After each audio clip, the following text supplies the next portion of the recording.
Channel 555 tarot delightful സോളിലേക്ക് എല്ലാവർക്കും സ്വാഗതം. അപ്പോൾ ചാനൽ ആദ്യമായിട്ടാണ് കാണുന്നതെങ്കിൽ ഉറപ്പായും ഒന്ന് സബ്സ്ക്രൈബ് ചെയ്യുക. റീഡിംഗ് ഇഷ്ടപ്പെട്ട് കഴിഞ്ഞാൽ ലൈക്ക് ചെയ്യുക. സ്പിരിച്വൽ ജേർണി ഇഷ്ടപ്പെടുന്ന ആൾക്കാരിലേക്ക് ഈ വീഡിയോ ജസ്റ്റ് ഒന്ന് ഷെയർ ചെയ്ത് കൊടുക്കുക. നിങ്ങളുടെ അഭിപ്രായങ്ങൾ പോസിറ്റീവായിട്ട് കമന്റ് ബോക്സിൽ പറയുക.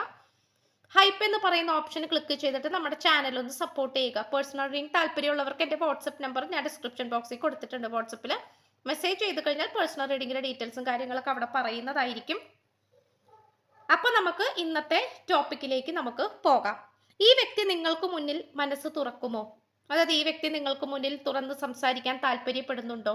ഓപ്പൺ ആയിട്ട് ഫീലിങ്സ് ഓപ്പൺലി അത് എക്സ്പ്രസ് ചെയ്യാനായിട്ട് അങ്ങനെ ഒരു മെന്റാലിറ്റി ഉണ്ടോ? അപ്പൊ ഇതൊക്കെയാണ് നമ്മൾ നോക്കാനായിട്ട് പോകുന്നത്. ഓക്കെ, അപ്പോൾ നമുക്ക് ഫസ്റ്റ് എനർജിയിലേക്ക് പോകാം. This will be the first energy. ഏത് മനോഭാവത്തിലാണ് ഈ പേഴ്സൺ നിൽക്കുന്നത്? ഇപ്പൊ നമുക്കിവിടെ ലഭിച്ചിട്ടുള്ളത് ഫോർഗീവ്നെസ് ആണ്. അതായത് ഈ പേഴ്സൺ എപ്പോഴും വിശ്വസിക്കുന്നത് നിങ്ങൾ ഈ പേഴ്സണോട് ക്ഷമിക്കും എന്നുള്ളൊരു മെന്റാലിറ്റിയിൽ തന്നെയാണ് ഈ വ്യക്തി മുന്നോട്ട് പോയിക്കൊണ്ടിരിക്കുന്നത്. അല്ലെങ്കിൽ നിങ്ങൾ ഈ പേഴ്സണോട് ക്ഷമിക്കും, അല്ലെങ്കിൽ ഈ പേഴ്സൺ നിങ്ങളോട് ക്ഷമിക്കും. അങ്ങനത്തെ ഒരു ക്ഷമിക്കുന്നതിൻ്റെതായിട്ടുള്ളൊരു എനർജി നമുക്കിവിടെ കിട്ടിയിട്ടുണ്ട്. അപ്പൊ ക്ഷമിക്കുക എന്ന് പറയുമ്പോൾ തീർച്ചയായിട്ടും അവിടെ തെറ്റുകൾ ചെയ്തു പോകുക, അറിഞ്ഞോ അറിയാതെയോ തെറ്റുകൾ ചെയ്തു പോകുമ്പോഴാണ് നമ്മൾ ഒന്നില്ലെങ്കിൽ അങ്ങോട്ട് ക്ഷമ കൊടുക്കുക, അല്ലെങ്കിൽ ഇങ്ങോട്ട് ക്ഷമ ചോദിക്കുക എന്നൊരു ലെവലിലേക്ക് വരുന്നത്. അപ്പൊ ഉറപ്പായിട്ട് നമുക്ക് ഇവിടെ കാണാൻ കഴിയുന്നത് ആ ഒരു ഫോർഗീവ്നെസ്സിലേക്ക്, അല്ലെങ്കിൽ ആ ഫോർഗീവ്നെസ് ആയിട്ടുള്ള ഒരു എനർജിയിലേക്ക് വന്നുകൊണ്ടിരിക്കുന്ന ഒരു സിറ്റുവേഷൻ ആയിട്ടാണ്. ഈ വ്യക്തിയെ സംബന്ധിച്ചിടത്തോളം നിങ്ങളിലേക്ക് വരാൻ വേണ്ടിയിട്ട് ഈ പേഴ്സൺ ശ്രമിക്കുന്നുണ്ട്. പക്ഷെ നിങ്ങൾ ഒരുപക്ഷെ ഈ വ്യക്തി ചെയ്ത തെറ്റുകൾക്ക് ക്ഷമിച്ചു കൊടുക്കണമായിരിക്കാം. ഈ വ്യക്തിയുടെ തെറ്റുകൾക്ക് അതിൻ്റെതായിട്ടുള്ള രീതിയിൽ നിങ്ങൾ ക്ഷമിച്ചാൽ മാത്രമാണ് ഈ പേഴ്സണ് ആ ഒരു പഴയ ട്രാക്കിലേക്ക് വരാൻ പറ്റുകയുള്ളൂ, പഴയ എനർജിയിലേക്ക് വരാൻ പറ്റുകയുള്ളൂ എന്നുള്ളൊരു മനോഭാവത്തിലാണ് ഈ പേഴ്സൺ നിൽക്കുന്നത്. സോ ഇപ്പോൾ നിങ്ങളിലേക്ക് ഒരുപക്ഷെ അധികം വരാതെ, നിങ്ങളുമായിട്ട് അധികം അടുക്കാതെ ഈ പേഴ്സൺ കുറച്ച് അകലത്തിലായിരിക്കാം ഇരിക്കുന്നുണ്ടാവുന്നത്. ഈ ഒരു സാഹചര്യത്തിൽ ഏതൊരു ഏഞ്ചലിന്റെ സാന്നിധ്യമാണ് വന്നിട്ടുള്ളത് ഈ പേഴ്സന്റെ എനർജിയിൽ? ആർക്കേഞ്ചൽ റാസിയൽ ദ മെജീഷ്യൻ എനർജിയാണ്. ഭയങ്കരമായിട്ടുള്ളൊരു മാനിഫെസ്റ്റേഷൻ ഈ പേഴ്സൺ ചെയ്തുകൊണ്ടിരിക്കുന്നുണ്ട്. അത് നമുക്ക് പറയാതിരിക്കാൻ പറ്റില്ല. കാരണം നിങ്ങളുടെ പ്രാധാന്യം ഇല്ലാത്തത് കൊണ്ടും ഒക്കെ കൊണ്ടായിരിക്കണം ഈ ഒരു റിലേഷൻഷിപ്പ് കൈവിട്ടു പോകുമോ, വേറെ ആൾക്കാരുടെ കൈകളിലേക്ക് പോകുമോ എന്നിങ്ങനെയുള്ള ചിന്തകൾ കാരണം ഈ വ്യക്തിക്ക് യാതൊരു തരത്തിലും ഒരു കാര്യത്തിലും കോൺസെൻട്രേഷൻ ചെയ്യാൻ പറ്റാത്ത വിധത്തിലേക്കാണ് പോയിക്കൊണ്ടിരിക്കുന്നത്. അപ്പൊ അതുകൊണ്ട് തന്നെ ഈ പേഴ്സൺ ഇഷ്ടപ്പെടുന്ന കാര്യങ്ങൾ ഈ പേഴ്സൺ മാനിഫെസ്റ്റേഷൻ ചെയ്ത് അത് നേടിയെടുക്കുക തന്നെ ചെയ്യും എന്നുള്ളൊരു മെന്റാലിറ്റിയിലാണ് ഇരിക്കുന്നത്. ആ ഒരു മനോഭാവം അല്ലെങ്കിൽ ആ ഒരു തീരുമാനം ഈ വ്യക്തിക്ക് വരാനുള്ള പ്രധാനമായിട്ടുള്ള കാരണം എന്ന് പറയുന്നത് റാസിയൽ എന്ന് പറയുന്ന ഈ ഒരു ഏഞ്ചലിന്റെ സാന്നിധ്യം ഈ വ്യക്തിയിൽ വന്നിട്ടുള്ളത് കൊണ്ട് മാത്രമാണ്. മനസ്സിലായോ? കാരണം ഈ പേഴ്സൺ വിശ്വസിക്കുന്നത് നേടിയെടുക്കാൻ ബുദ്ധിമുട്ടുള്ള കാര്യങ്ങൾ അത് ഉറപ്പായും നേടിയെടുത്തേ മതിയാകൂ എന്നുള്ളൊരു തീരുമാനമാണ്. അത് മൈൻഡ് ചെയ്യാണ്ടിരുന്നു കഴിഞ്ഞാൽ അത് അതിൻ്റെ വഴിക്ക് അങ്ങ് പോകും. അപ്പൊ അതുകൊണ്ട് നേടിയെടുക്കാൻ ബുദ്ധിമുട്ടുള്ള കാര്യങ്ങൾ അത് കഷ്ടപ്പെട്ടായാലും അത് നേടിയെടുത്തേ മതിയാകൂ എന്നുള്ളൊരു ചിന്തയിലാണ് ഈ പേഴ്സൺ ഉള്ളത്. അപ്പൊ അത് നമുക്കിവിടെ ക്ലിയർ കട്ടായിട്ട് കാണാൻ സാധിക്കുന്നുണ്ട്. അപ്പോൾ ഉറപ്പായിട്ടും ഇവിടെ ഈ പേഴ്സൺ ഒരു പുതിയ തുടക്കങ്ങൾക്ക്, വിജയകരമായിട്ടുള്ള തുടക്കങ്ങൾക്ക് വേണ്ടിയിട്ടാണ് ആഗ്രഹിക്കുന്നത്. അതിന് വേണ്ടിയിട്ടുള്ള മാനിഫെസ്റ്റേഷനും ഈ പേഴ്സൺ ചെയ്തുകൊണ്ടിരിക്കുന്നുണ്ട്, ഒരുപക്ഷെ പ്രാർത്ഥനയും. Okay, and also next energy പറയുകയാണെങ്കിൽ ആ ആക്സെന്റഡ് മാസ്റ്റേഴ്സ് ആണ്. സ്പിരിച്വൽ പവർ ഈ വ്യക്തിയിലേക്ക് വന്നിട്ടുണ്ട്, അല്ലെങ്കിൽ ഈ വ്യക്തി അതിന് വേണ്ടിയിട്ട് ഇറങ്ങി തിരിച്ചിട്ടുണ്ട്.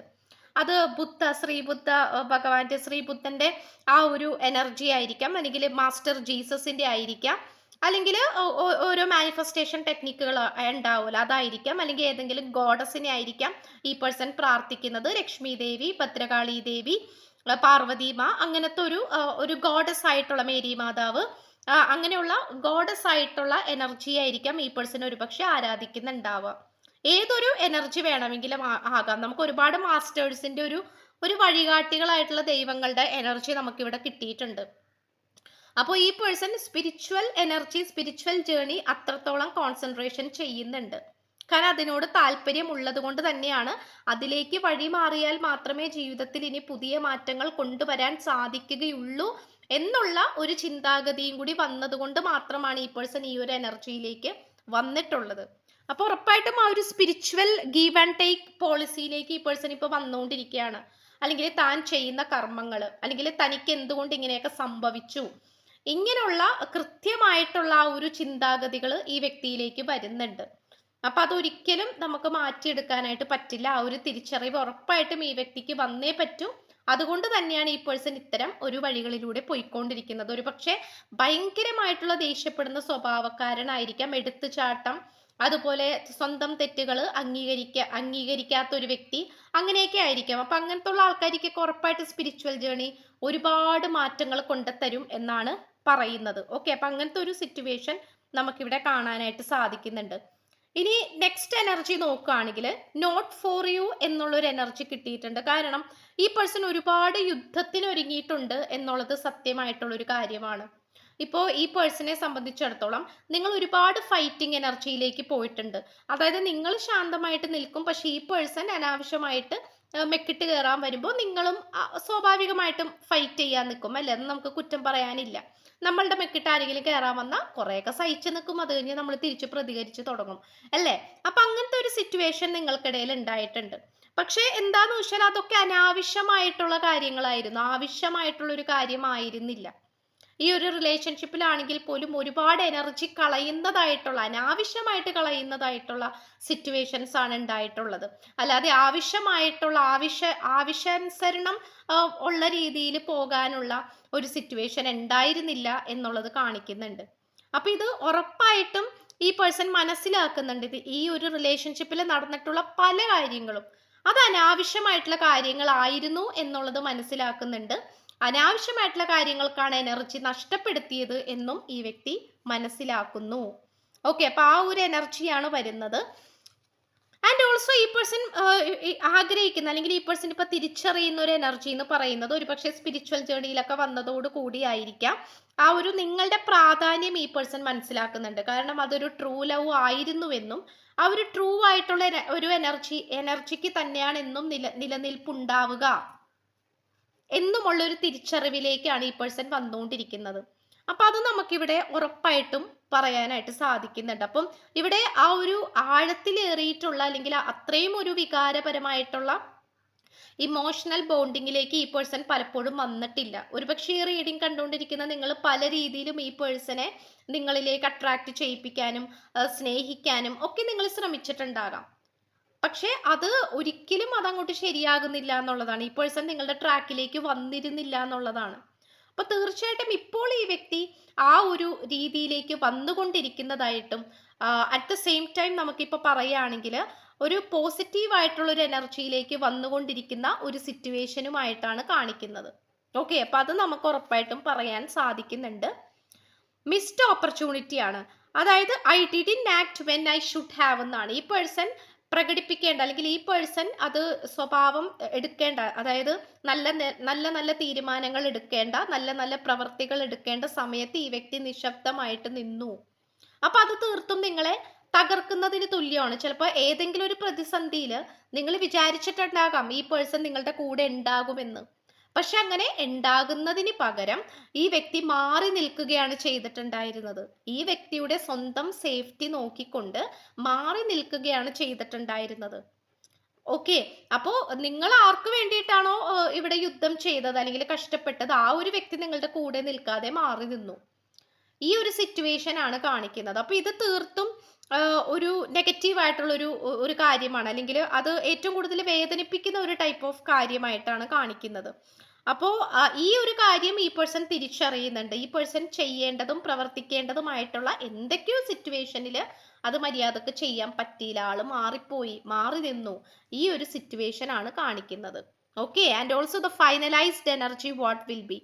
ഈ പേഴ്സന്റെ ഫൈനലൈസ്ഡ് എനർജി അത് നിങ്ങളുടെ ഒരു വിത്തൗട്ട് ആയിട്ടുള്ള എനർജിയാണ്. നിങ്ങളുടെ സാന്നിധ്യം ഇല്ലാതെ ഈ വ്യക്തി ഇപ്പോൾ ഏതൊരു തലത്തിലാണ് നിൽക്കുന്നത്, അതുപോലെ ഈ വ്യക്തി മനസ്സ് തുറക്കുമോ, ഈ ഒരു എനർജിയാണ് നമ്മൾ ഫൈനലൈസ്ഡ് എനർജി നോക്കാൻ പോകുന്നത്. Yes, great. 9 ഓഫ് സോർട്സ് ആണ്. അതായത് ഈ പേഴ്സൻ്റെതായിട്ടുള്ള എനർജിയിൽ നോക്കുകയാണെങ്കിൽ ഇതൊരു നെഗറ്റീവ് കാർഡാണ്, ഇതൊരു നെഗറ്റീവ് ആയിട്ടുള്ള ഒരു കാർഡാണ്. പക്ഷെ ഈ റീഡിംഗ് കണ്ടുകൊണ്ടിരിക്കുന്ന നിങ്ങളുടെ രീതിയിൽ നോക്കുകയാണെങ്കിൽ ഇതൊരു പോസിറ്റീവാണ്. കാരണം ഈ വലിയ വലിയ സന്തോഷങ്ങൾക്ക് വേണ്ടിയിട്ട് കുഞ്ഞു വിഷമങ്ങളാകാം എന്ന് പറയുന്നത് പോലെ ഇത് ഈ പേഴ്സൺ ഭയങ്കരമായിട്ട് പേടി കൊണ്ടും നിരാശ കൊണ്ടും ഒക്കെ ഒറ്റപ്പെട്ടിരിക്കുന്ന ഒരു സിറ്റുവേഷൻ ആയിട്ടാണ് കാണിക്കുന്നത്. രാത്രി കാലങ്ങളിലൊക്കെ ആണെങ്കിലും ഒരുപക്ഷെ ഉറക്കമില്ലായിരിക്കാം, ഒരു സ്മാർട്ട്നെസ് തോന്നിക്കുന്നില്ലായിരിക്കാം. സാന്നിധ്യത്തിന് വേണ്ടിയിട്ട് ഈ വ്യക്തി കഷ്ടപ്പെടുന്നുണ്ടാകാം നിങ്ങളുടെ, അല്ലെങ്കിൽ നിങ്ങളായിട്ട് ഒരുപാട് നേരം സംസാരിച്ചിട്ടൊക്കെ ആയിരിക്കും ഉറങ്ങുന്നുണ്ടാകുന്നത്. അതൊക്കെ ആയിരിക്കും നിങ്ങളുടെ രീതി. അപ്പൊ അതൊക്കെ ഇല്ലാത്തത് കൊണ്ട് തന്നെയും, സാന്നിധ്യം ഇല്ലാത്തത് കൊണ്ട് തന്നെയും ഈ പേഴ്സൺ ഒരു തരത്തിലും എന്താണ് ഒറ്റയ്ക്ക് ജീവിക്കാൻ പറ്റുന്നില്ല എന്നുള്ളതാണ്. ആകെ ഒറ്റപ്പെട്ടു പോയിട്ടുള്ള ക്വസ്റ്റ്യൻ മാർക്ക് ആയിട്ടുള്ള ഒരു അവസ്ഥയാണ്. അപ്പോൾ ഇത് ഈ പേഴ്സണെ സംബന്ധിച്ചിടത്തോളം നെഗറ്റീവ് ആയിട്ടുള്ള കാർഡാണെങ്കിലും ഈ റീഡിംഗ് കണ്ടുകൊണ്ടിരിക്കുന്ന നിങ്ങളെ സംബന്ധിച്ചിടത്തോളം ഇത് പോസിറ്റീവ് ആയിട്ടുള്ള ഒരു കാർഡാണ്. അപ്പോൾ ഉറപ്പായിട്ടും ഇതൊരു പോസിറ്റീവ് ആയിട്ടുള്ള ഒരു എനർജിയാണ്. എന്താ പറയുക, ഇത് ഉറക്കമില്ലാത്ത രാത്രികളാണ്. അതായത് റീഫോക്കസ് യുവർ തോട്ട്സ് എന്നാണ്. അതായത് കഴിഞ്ഞു പോയ മനസ്സിൽ നിന്നും വിട്ടുപിടിച്ച പല കാര്യങ്ങളും, നിങ്ങളായിട്ടുള്ള ചിന്തകൾ, നിങ്ങളെക്കുറിച്ചുള്ള പ്രാധാന്യം, ഇതെല്ലാം തന്നെ ഈ വ്യക്തി പഴയതുപോലെ ആവാഹിച്ചെടുക്കുന്നു, അല്ലെങ്കിൽ പഴയതുപോലെ റീതിങ്ക് ചെയ്യുന്നു, വീണ്ടും ആലോചിക്കുന്നു, വീണ്ടും നിങ്ങളിലേക്ക് കോൺസെൻട്രേഷൻ വരുന്നു. കാരണം നിങ്ങളെ കളഞ്ഞിട്ട് ഒരു പരിപാടിക്കും പറ്റില്ല എന്നുള്ളൊരു തിരിച്ചറിവിലേക്കാണ് ഈ പേഴ്സൺ വന്നുകൊണ്ടിരിക്കുന്നത്. അപ്പൊ അത് നമുക്കിവിടെ കൃത്യമായിട്ടും കാണാൻ കഴിയുന്നുണ്ട്. നമുക്ക് കുറച്ചുകൂടി ക്ലൂസും കൂടി എടുത്തിട്ട് നമുക്ക് let's wind up. Yes, Leo zodiac sign കിട്ടിയിട്ടുണ്ട്.